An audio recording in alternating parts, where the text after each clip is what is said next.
Bismillahirrahmanirrahim. Assalamualaikum warahmatullahi wabarakatuh. Alhamdulillahi hamdan katsiran tayyiban mubarakan fi kama yuhibbu rabbuna wa yarda.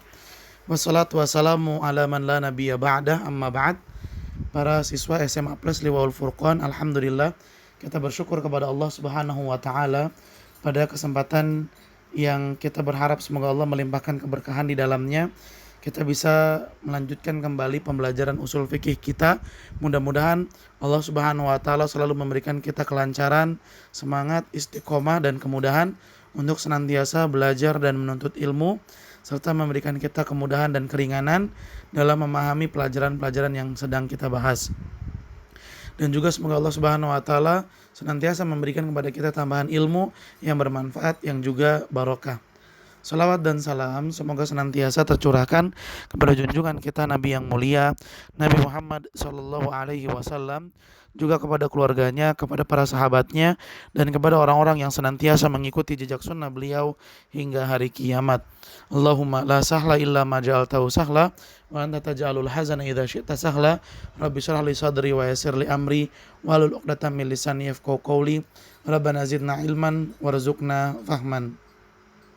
Taib ahibati fillah, para siswa SMA Plus Liwaul Furqan, pada pertemuan yang lalu kita telah membahas syarat-syarat sah nasakh. Syarat-syarat agar nasakh itu dianggap sah. Ya, di dalam kitab kita ada 3. Yang pertama, kedua dalil yang bertentangan ini tidak bisa dijamak, tidak bisa digabungkan. Yang kedua, diketahuinya mana dalil yang datang terakhir. Karena dalil yang datang terakhir adalah dalil yang akan menjadi penghapus. Yang ketiga, hendaknya dalil yang datang terakhir dan menjadi penghapus adalah dalil yang datangnya dari Al-Quran atau dari Sunnah. Adapun dalil dari qiyas, dari ijma, ini tidak bisa untuk menjadi penghapus dalil yang datang lebih awal. Tayyib. Nah, pada kesempatan kali ini kita akan membahas syarat-syarat nasakh yang ada di catatan kaki. Tayyib. Mari kita simak qauluhu, perkataan penulis, syurutun nasakh. Syurutun naskhi, syarat-syarat nasakh. La yakunu taghyirul hukmin naskhan illa bisyurutin. Perubahan suatu hukum itu tidak dinyatakan sebagai nasakh yang sah illa bisyurutin, kecuali terpenuhi syarat-syarat berikut ini.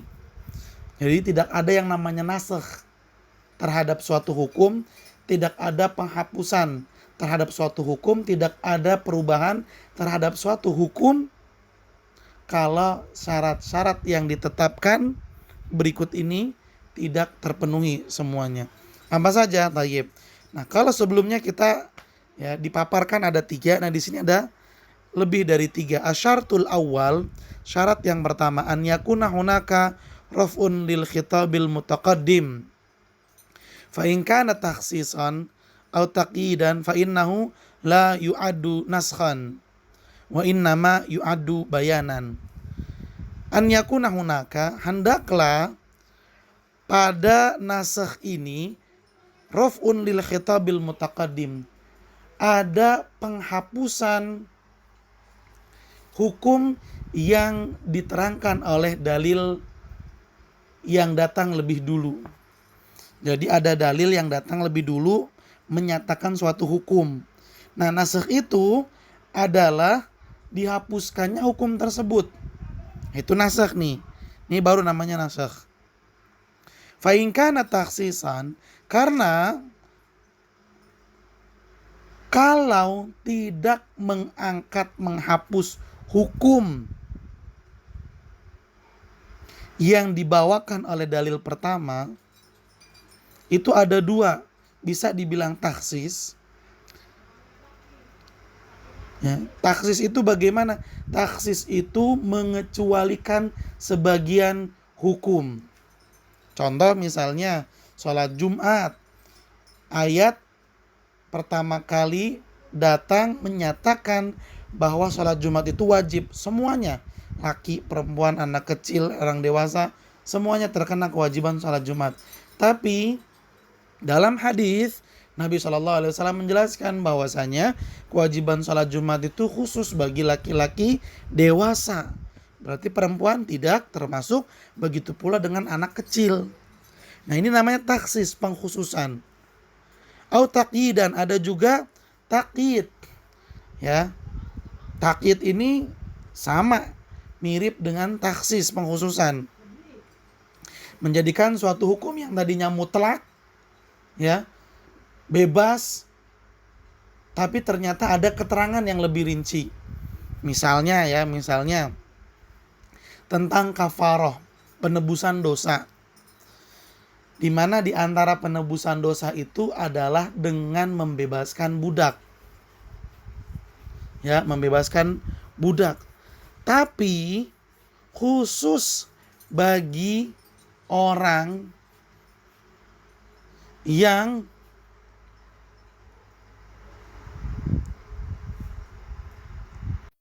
membunuh seorang muslim tanpa disengaja, maka salah satu untuk menebus dosanya adalah memerdekakan budak. Tapi tidak mutlak, ada takyidnya. Ada sifat tertentu yang harus dipenuhi dalam budak tersebut. Ada takyidnya, keterangan tambahan. Apa keterangan tambahan? Yaitu budak yang dimerdekakan harus budak yang beriman. Ini akan lebih sulit. Ini namanya takyid. Nah, taksis dan takyid ini adalah penambahan keterangan untuk hukum yang dibawa oleh dalil pertama. Seperti ya, gampangnya tadi sholat ya. Awal mula dalil yang menerangkan tentang kewajiban sholat adalah ayat di surat Al-Jum'ah, di mana dinyatakan dalam surat Al-Jum'ah kewajiban sholat Jumat kepada semua orang Islam, mau laki, mau perempuan, mau anak kecil, mau orang dewasa, semua terkena. Tapi ada dalil yang mengkhususkannya, merincikannya, di mana dalil dari hadis tersebut menerangkan bahwa kewajiban sholat Jumat itu bukan berlaku kepada semua orang, tapi hanya kepada 3 orang saja, yaitu laki-laki, dewasa, dan mukim. Ini namanya taksis. Nah, kalau taksis atau takyid seperti tentang budak tadi, itu tidak dinyatakan sebagai nasakh. Kenapa? Karena kalau nasakh itu menghapus hukum sebelumnya. Hukum sebelumnya dihapus, nggak dianggap lagi. Udah nggak dianggap. Tapi kalau taksis dan takyid, hukum sebelumnya masih dianggap.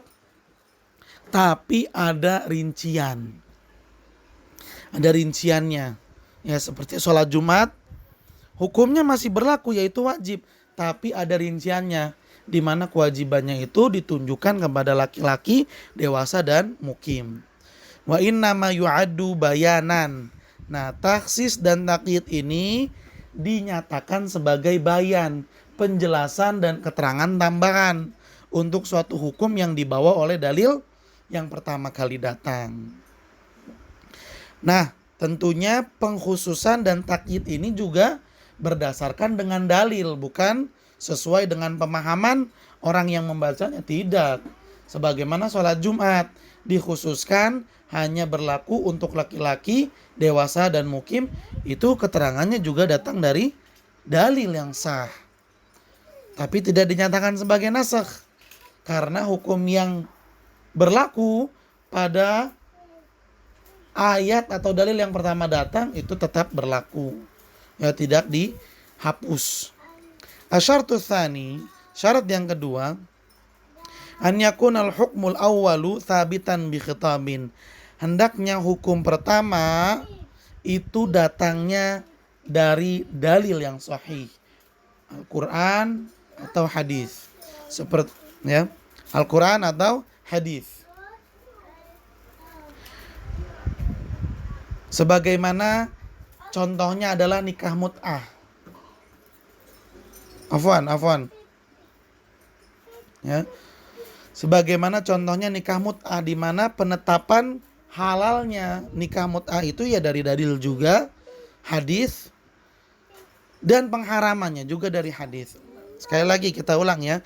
Syarat yang kedua, an yakunal hukmu al awwalu, hendaknya hukum pertama sabitan bi khitabin, itu berdasarkan dalil yang sahih, baik Al-Qur'an atau sunnah. Fa in kana al hukmul awwalu sabitan bi wasitatil ibaha asliyah, apabila hukum pertama itu hasil dari hukum asal suatu perkara, fa innahu la yu'addu naskhan, maka sesungguhnya hal tersebut tidak dinyatakan sebagai nasakh. Jadi gini ya ikhwan, nasakh itu menghapus hukum yang lebih dulu datang dengan hukum yang terakhir datangnya.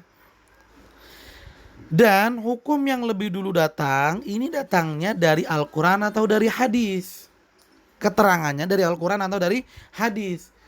Bukan berdasarkan kaidah umum yang menyatakan bahwa semua hal yang tidak berkaitan dengan ibadah, hukum asalnya itu boleh. Nah, kalau hukum yang pertama itu sumbernya dari kaidah ini, di mana semua benda, semua perkara yang tidak ada kaitannya dengan ibadah, hukum asalnya boleh. Kemudian datang dalil yang mengharamkannya. Nah, ini tidak dianggap sebagai nasakh. Contoh misalnya adalah minuman keras. Segala sesuatu yang ada di muka bumi ini halal. Tidak ada dalil yang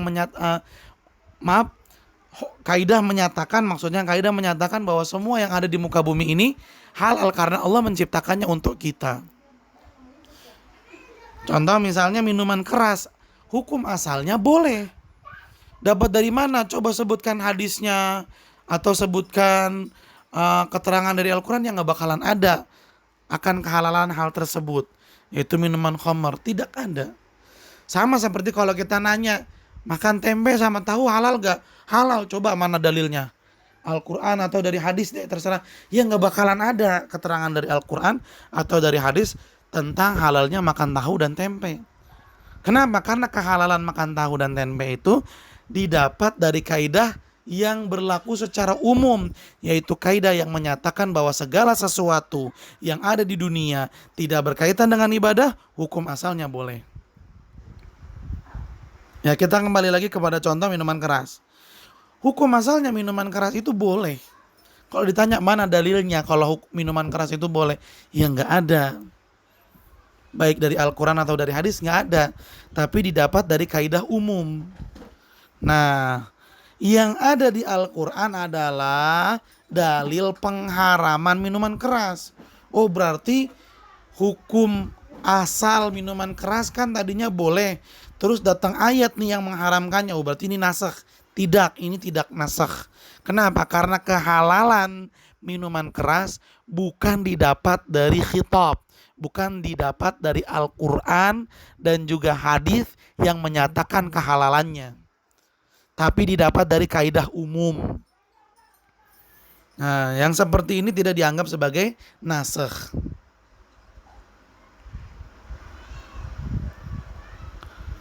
Asyartu tsalits, syarat yang ketiga, an yakuna raf'u biwasitati khitabin mutaakhir. Hendaknya penghapusan hukum yang lebih dulu datang itu terjadi karena adanya dalil yang datang berikutnya datang terakhir dan menghapus hukum yang dibawa oleh dalil yang datang lebih dulu. Ya, sekali lagi, hendaknya dalil yang terakhir yang menghapus hukum yang dibawa oleh dalil pertama. Nah, dalil yang menghapus itu sumbernya dari Al-Quran atau dari hadis. Fala yasihu an yakuna nasikh muqarinan lil mansukh. Afwan, ini agak ada kekeliruan nih. Syarat yang ketiga maksudnya adalah An yakuna raf'u biwasitati khitabin mutaakhir. Ini kurang keterangan yang tadi Ustaz sampaikan. Dalil yang menghapus haruslah datang dari Al-Quran dan Sunnah, dan kedatangannya setelah dalil yang dihapus.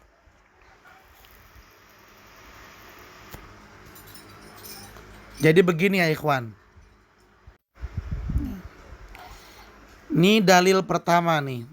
Dalil pertama yang menyatakan ziarah kubur haram.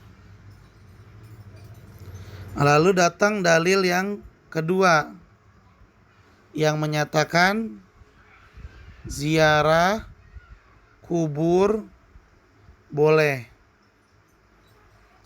Nah, dalil yang kedua ini kurang terang ya. Dalil yang kedua ini bisa menghukum dalil yang pertama ini dengan syarat kedatangan dalil yang kedua ini setelah datangnya dalil yang pertama. Tidak boleh datangnya berbarengan, nggak boleh. Ya, dalam nasikh dalil yang menghapus, dalil kedua yang menghapus, datangnya harus setelah dalil yang pertama. Nggak boleh berbarengan. Baik. Nggak boleh berbarengan. Kalau berbarengan maka tidak disebut sebagai nasikh. Adapun taksis bisa, ya. Taksis bisa datangnya berbarengan.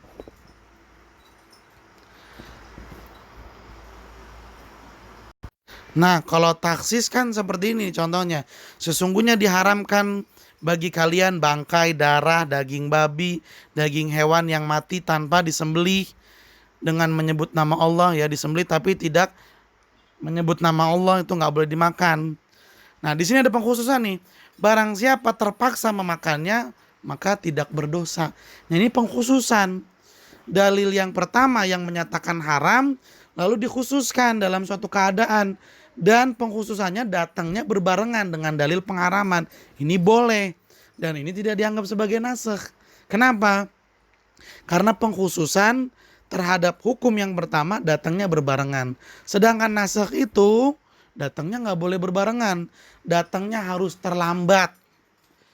Dalil kedua datangnya harus setelah dalil pertama. Ya, sebagaimana hadis Nabi SAW yang ada di matan kitab kita ini. Kuntu azintu lakum fil istimta. Dulu saya pernah bilang nikah mut'ah itu boleh. Berarti dalil pertama itu membolehkan nikah mut'ah. Wa inna Allah qad harama dzalika ila yaumil qiyamah. Tapi sekarang, ini dalil kedua, tapi sekarang nikah mut'ah haram kata Nabi SAW. Berarti pengharaman nikah mut'ah dalilnya datang setelah dalil yang menerangkan bolehnya nikah mut'ah. Ya, nikah mut'ah. Nikah mut'ah ini nikah yang haram. Awal mulanya boleh. Ini berdasarkan dalil. Kemudian datang berikutnya haram. Juga berdasarkan dalil. Nah, dalil yang mengharamkan ini datangnya setelah dalil yang membolehkan. Datangnya setelah dalil yang membolehkan. Nah, ini bisa disebut sebagai nasikh. Kenapa? Karena dalil yang menghapus, ya, dalil pengharam yang menghapus dalil yang memboleh, ini dalil pengharam yang menghapus dalil yang membolehkan. Itu dalil pengharam datangnya setelah dalil yang membolehkan. Maka itu dinyatakan dengan nasikh. Sekali lagi ya, asyartus tsalits, syarat yang ketiga, hendaknya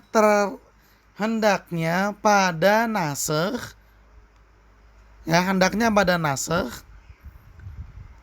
penghapusan dalil, penghapusan hukum itu berdasarkan dalil yang sahih dari Al-Quran dan Sunnah, atau Sunnah, dan dalil penghapus ini harus mutaakhir datangnya yang terakhir. Fala yasihu an yakuna nasikh, oleh karena itu tidak boleh dalil yang menghapus muqarinan, datangnya bersamaan lil mansukh, dengan dalil yang dihapus. Mudah-mudahan kalian bisa memahaminya. Asyaratur rabi, syarat yang keempat. An yaridana dalilun bi itsbatin nasakh au la natamakkan minal jam'i wa na'rifut tarikh. Ya. Syarat yang keempat, datangnya dalil dan pada dalil itu ada pernyataan bahwa hukum sebelumnya itu dihapus. Seperti nikah mut'ah ini nih. Dalam hadisnya Nabi secara terang menyatakan ada penghapusan hukum. Kata Nabi, dulu saya membolehkan nikah mut'ah, sekarang nikah mut'ah haram. Nah, dalam hadis ini kan jelas ada keterangan penghapusan hukum. Atau kalau tidak ada keterangan penghapusan hukum, maka antara dua dalil yang datang, misalnya yang satu bilang boleh, yang satu bilang haram, nggak bisa dijamak, nggak bisa digabungkan. Ya, kalau digabungkan jadi nggak bisa dikerjain, nggak bisa dilaksanain. Harus dipilih haram-haram atau boleh ya boleh. Pilih salah satunya, nggak bisa digabung. Dan ketika nggak bisa digabung, harus diketahui mana dalil yang datangnya terakhir agar menjadi penghapus untuk hukum sebelumnya. Ya, jadi syarat yang keempat, datang dalil dan pada dalil tersebut ada keterangan penghapusan terhadap hukum yang datang lebih dulu. Atau kalau tidak seperti itu, ya tidak bisa menggabungkan antara dua dalil yang ada. Yang satu bilang halal, yang satu bilang haram. Nggak bisa digabungkan, harus pilih salah satunya. Nah, kalau seperti ini, maka harus diketahui mana dalil yang terakhir datang. Karena dalil terakhir yang datang itulah yang dianggap. Sedangkan yang lebih dulu datang itu tidak dianggap lagi. Tayyib. Kemudian selanjutnya, fa'idzan an-naskhu ala naw'ain. Kalau begitu nasikh itu ada dua jenis. An yarida dalilun yathbutun nasikh, datangnya dalil dan pada dalil tersebut ada keterangan nasikh. Seperti sabda Nabi tentang nikah mut'ah, ada keterangan penghapusan di situ. Fayaqul hadzal hukmu mansukh. Maka dinyatakan dalam hadis tersebut hukum yang dulu itu mansukh, telah dihapus. Ini nasikh bentuk yang pertama. Sedangkan nasikh bentuk yang kedua adalah an yujad indana dalilani muta'aridani. Kita mendapati ada dua dalil yang muta'arid, saling bertentangan. Wala natamakkan minal jam'i bainahuma, dan kita tidak bisa menggabung kedua dalil tersebut. Fanaja'alul muta'akhira, maka solusinya adalah dengan menjadikan dalil yang terakhir datang nasikhan lil mutaqaddim, sebagai penghapus untuk dalil yang datang lebih dulu. Wa ta'akhur innama yu'lamu bin nas. Dan cara mengetahui mana dalil yang terakhir datang itu dengan nas, harus dengan dalil itu sendiri. Ya. Seperti pada dalil ada keterangan dulu begini-begini, sekarang begini-begini. Nah, di sini ada keterangan nih, mana dalil yang lebih terakhir. Kalau di dalam hadis tidak ada keterangan seperti itu, au bi khabari sahabi, maka bisa diketahui mana nih dalil yang lebih terakhir datang dengan berita dari para sahabat. Seperti tentang mengusap khuf. Awalnya Al-Quran menyatakan kaki harus dibasuh. Mau pakai apapun ya berarti harus dibasuh, copot. Tapi datang hadis yang menerangkan kalau sedang pakai khuf boleh diusap. Nah, pada kedua dalil ini nggak ada keterangan mana yang lebih dulu datang dan mana yang terakhir. Tapi bisa diketahui mana yang terakhir datang itu dari pemberitahuan sahabat.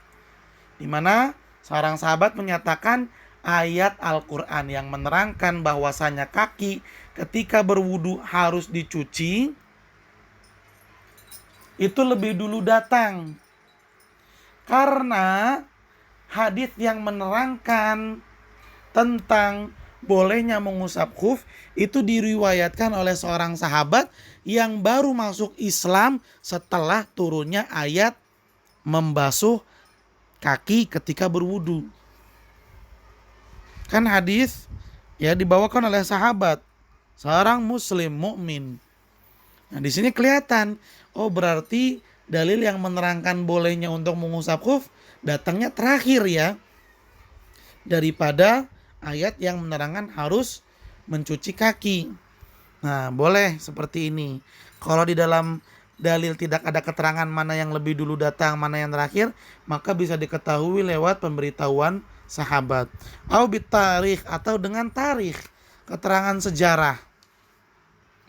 Wa min amthilatihi, dan di antara contoh-contohnya idza kana bin nas, jika informasi tentang mana dalil yang datang lebih akhir atau terakhir diketahuinya lewat dalil itu sendiri adalah qaulu sallallahu alaihi wasallam, sabda Nabi sallallahu alaihi wasallam. Nah, ini adalah informasi keterangan dalil yang lebih dulu datang dan dalil yang terakhir datang lewat dalil itu sendiri. Diketahuinya lewat dalil itu sendiri. Contohnya adalah sabda Nabi sallallahu alaihi wasallam, kuntu nahaitukum an ziyaratil kubur. Dahulu saya melarang kalian untuk berziarah kubur. Ala fazuruha. Nah, sekarang silahkan kalian berziarah kubur. Au bi khabari sahabi. Sedangkan contoh informasi yang menerangkan kepada kita ini loh dalil yang paling terakhir dan keterangan itu datangnya dari perkataan sahabat. Contohnya adalah bi an yaqula sahabi, di mana seorang sahabat berkata, hadal khabar mutaqaddim. Dalil yang ini datangnya lebih dulu, ala dzalikal khabar, daripada dalil yang itu. Jadi ada ungkapan sahabat yang menyatakan seperti itu. Mithlu, contohnya, rakhasalana Rasulullah sallallahu alaihi wasallam ma'ama autos fil mut'ah. Nabi sallallahu alaihi wasallam membolehkan untuk kita nikah mut'ah pada saat tahun autos. Salasan thumma naha anha. Tapi setelah itu Nabi melarangnya. Ini berita dari sahabat. Dulu boleh, sekarang enggak. Itu berita dari sahabat. Au na'lamut tarikh, atau kita bisa mengetahuinya lewat catatan sejarah. Bi an yakuna ahadul khabaraini fi sanah tsalisah. Seperti dalil ya, suatu dalil itu diketahui muncul pada tahun ketiga. Wal khabaru tsani, sedangkan dalil yang berikutnya nazala fi sanatir rabi'ah, datangnya pada tahun keempat. Nih berarti mengetahui mana dalil yang terakhir, mana dalil yang lebih dulu lewat sejarah. Jadi kesimpulannya ahibati fillah, dalam nasakh itu ada dua. Satu, nasakh yang pernyataan nasakhnya itu ada di dalam hadis itu sendiri. Pernyataan penghapusan hukum itu ada di dalil itu sendiri. Yang kedua, dalam dalil nggak ada keterangan penghapusan. Dan kita mendapati ada dua dalil yang saling bertentangan. Tapi tidak ada dalil dari dalil-dalil yang bertentangan itu, tidak ada yang menyatakan penghapusan. Udah gitu nggak bisa digabung lagi dua dalil tersebut karena saling bertentangan. Maka di sini harus diberlakukan yang namanya nasakh. Dan agar nasakhnya dianggap sah harus diketahui mana dalil yang datang lebih dulu sehingga tidak dianggap lagi, dan mana dalil yang datangnya terakhir dan itulah yang dianggap. Untuk mengetahui mana yang lebih dulu datang dan mana yang terakhir bisa ya lewat 3 hal. Yang pertama dari nas itu sendiri, dari dalil itu sendiri yang menyatakan dulu begini, sekarang begitu. Kalau di dalam hadis atau dalil nggak ada keterangan seperti itu, maka bisa diketahui lewat berita oleh para sahabat. Atau yang ketiga dari sejarah, di mana diketahui bahwa hukum ini muncul di tahun kedua, sedangkan hukum yang ini muncul di tahun ketiga. Oh, berarti bisa diketahui nih mana dalil yang terakhir dan mana dalil yang datangnya lebih dulu. Tayyib. Asyartul khamis, syarat yang kelima. An yakuna dalilun nasikh thabitan sahihan. Hendaknya dalil yang menghapus adalah dalil yang sahih. Fala yasikhu an nansakha biwasitatin hadithi dha'ifin. Sehingga kita tidak bisa menghapus suatu dalil dengan dalil yang lemah, dalil yang dhaif. Ini syarat yang kelima. Dalil yang menghapus harus sahih. Kalau dia dalilnya dhaif atau palsu, malahan ini tidak bisa menghapus hukum yang datang lebih dulu. Ya, dalilnya harus sahih, nggak boleh dhaif, karena hadis dhaif tidak diterima. Baik, kita lanjut lagi ke halaman berikutnya. Asyartus sadis indal jumhur. Syarat yang keenam yang ditetapkan oleh jumhur ulama, kebanyakan ulama, adalah an yakuna nasikh aqwa ratbatan minal mansukh. Hendaknya dalil yang menghapus derajatnya lebih kuat daripada dalil yang dihapus. Wa far'u ala hadza bi anna dalil mutawatir la yunsakh biwasitati khabaril ahad. Dan para ulama yang menyatakan syarat keenam ini memberikan keterangan di mana dalil-dalil yang mutawatir itu tidak bisa dihapus dengan dalil-dalil yang ahad. Nah, dalil mutawatir, dalil ahad itu apa? Ini berkaitan dengan hadis. Hadis dinyatakan mutawatir kalau riwayatnya dibawakan oleh banyak orang. Sedangkan hadis ahad adalah hadis yang periwayatannya hanya dibawa oleh satu orang. Seperti hadis innamal a'malu binniyat. Ini diriwayatkan oleh sahabat yang bernama Umar bin Khattab saja. Nggak ada dari sahabat yang lain. Ini namanya hadis ahad. Contoh hadis mutawatir. Sabda Nabi SAW, barang siapa yang berani-berani buat hadis dan bilang kalau itu hadisnya Nabi, padahal dusta, maka dia adalah orang yang akan masuk neraka. Seperti itulah makna hadisnya. Nah, hadis yang seperti ini, hadis ini yang menerangkan ancaman kepada orang yang berani-berani bikin hadis palsu. Hadis ini diriwayatkan oleh banyak sahabat, makanya disebut sebagai hadis mutawatir. Nah, hadis yang mutawatir itu nggak bisa dihapus oleh hadis yang derajatnya ahad. Wa hadhil mas'alatu khilafiyah. Tapi syarat keenam ini adalah permasalahan yang diperselisihkan antara ulama. Wal ulama fiha ala thalathati aqwal. Sampai-sampai ada 3 pendapat dalam syarat yang keenam ini. Al-awwal, jawazu naskhil mutawatir bil ahad. Pendapat yang pertama mengatakan syarat ini nggak diberlakukan, sehingga hadis mutawatir pun bisa dihapus oleh hadis ahad. Yang kedua, pendapat yang kedua mengatakan la yajuzu naskhul mutawatir bil ahad. Menyatakan syarat keenam ini ada dan ditetapkan, sehingga hadis mutawatir tidak bisa dihapus oleh hadis ahad. Tsalits, yajuzu naskhul mutawatir bil ahad fi zamanin nubuwah duna ma ba'dahu.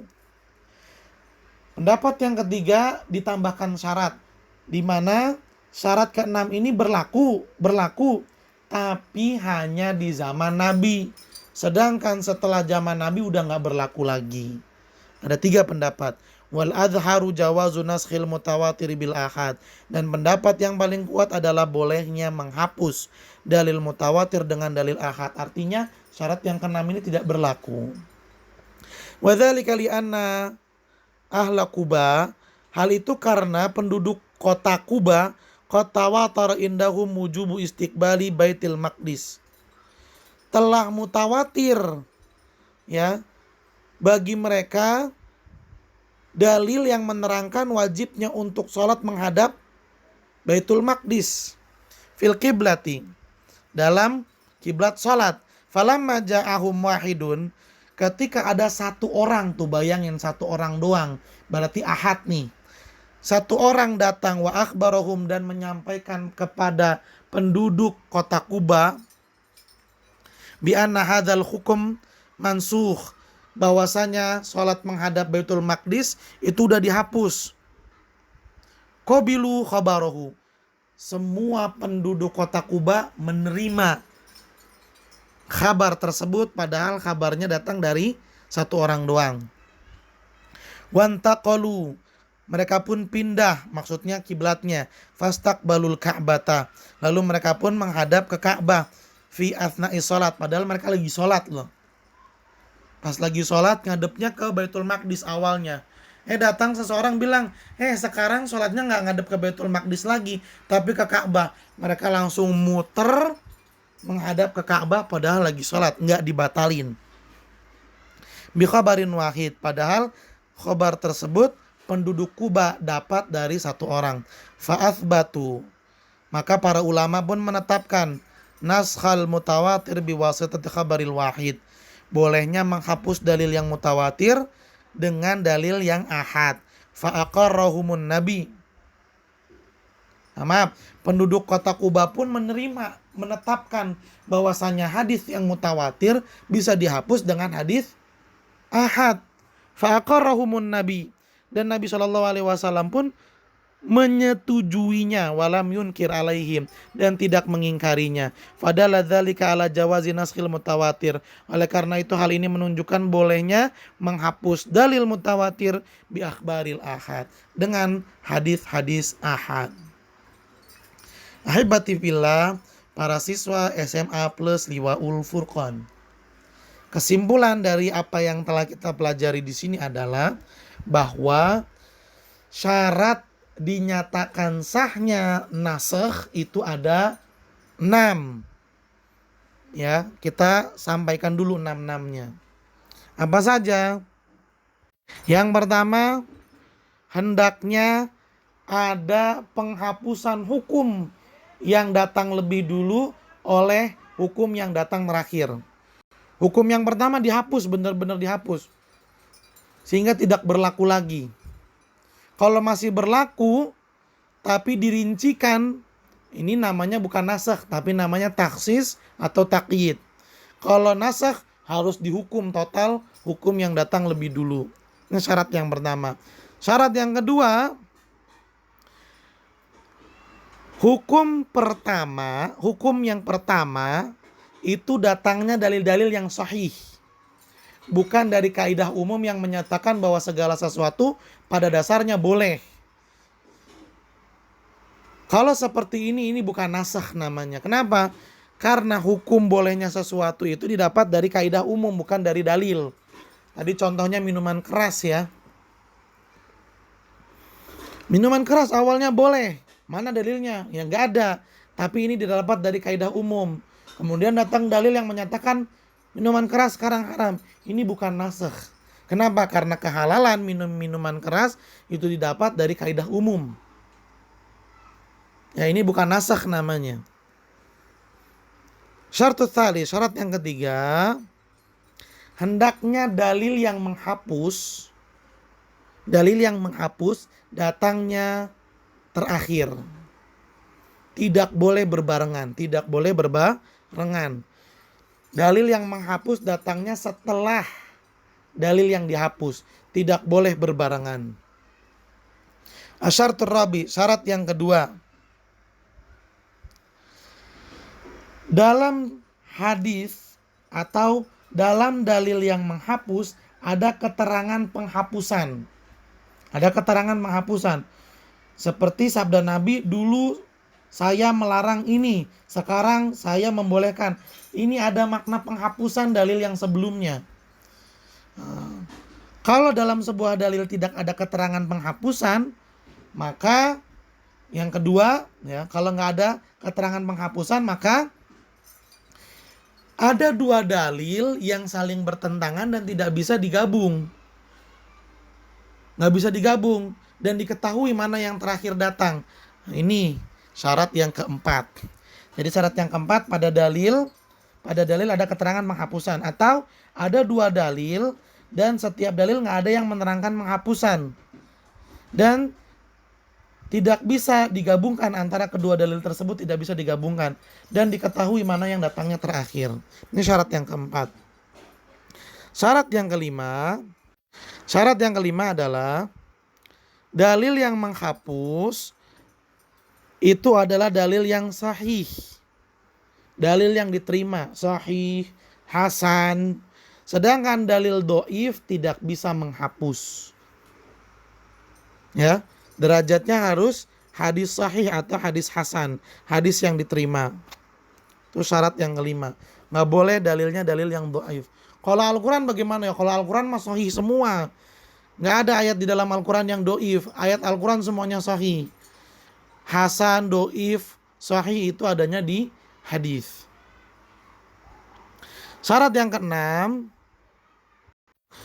ya, menyatakan bahwa hadis yang menghapus atau dalil yang menghapus kedudukannya harus lebih kuat daripada dalil yang dihapus. Namun syarat yang keenam ini diperselisihkan sampai ada 3 pendapat. Yang pertama bilang tidak ditetapkan syarat yang keenam ini. Yang kedua bilang ditetapkan syarat yang keenam ini. Yang ketiga bilang syarat yang keenam ini berlakunya hanya di zaman Nabi. Setelah itu nggak ada. Dan yang terakhir, kesimpulannya adalah berarti nasakh itu ada 2. 1, ya, nasakh yang diketahui dari dalil itu sendiri. Jadi suatu dalil menyatakan ada penghapusan hukum. Yang kedua, ada 2 dalil yang bertentangan dan tidak ada dari dalil tersebut yang menyatakan penghapusan. Lalu diketahui mana dalil yang datangnya lebih terakhir. Itu adalah bentuk kedua dari nasakh. Baik, ahibati fillah, para siswa SMA Plus Liwaul Furqan. Alhamdulillah, mungkin sampai di sini dulu perjumpaan kita pada kesempatan kali ini. Mudah-mudahan apa yang kita bahas bisa mendatangkan manfaat dan juga barokah. Silakan kalian pahami dengan baik, catat hal-hal yang penting di buku tulis kalian. Jika ada pertanyaan, Ustadz persilahkan untuk kalian bertanya melalui WhatsApp. Boleh tanya, pinjam atau izin kepada asatidzah yang ada di Ma'had untuk menghubungi Ustadz supaya kalian bisa memahami setiap pembelajaran yang ada. Kejar terus ilmu ya ikhwan, jangan diabaikan apalagi diacuhkan. Ingat, ilmu adalah sesuatu yang paling berharga di atas muka bumi, lebih berharga daripada harta. Bahkan Nabi Muhammad SAW mengatakan, barang siapa mendapatkan warisannya para nabi yaitu ilmu, sungguh dia telah mendapatkan keberuntungan yang sangat besar. Mudah-mudahan Allah Subhanahu wa taala memberikan kita semangat dan istiqomah untuk selalu belajar dan memberikan kita kemudahan dalam memahami ilmu dan pelajaran, serta menambahkan untuk kita tambahan-tambahan ilmu yang bermanfaat, ilmu yang barokah. Terima kasih banyak atas perhatiannya dan mohon maaf apabila ada kekurangan dan kesalahan. Mari kita akhiri dengan membaca doa kafaratul majlis. Subhanaka Allahumma wa bihamdika asyhadu an la ilaha illa anta astaghfiruka wa atubu ilaik. Billahi taufiq wal hidayah. Tsumma assalamu alaikum warahmatullahi wabarakatuh.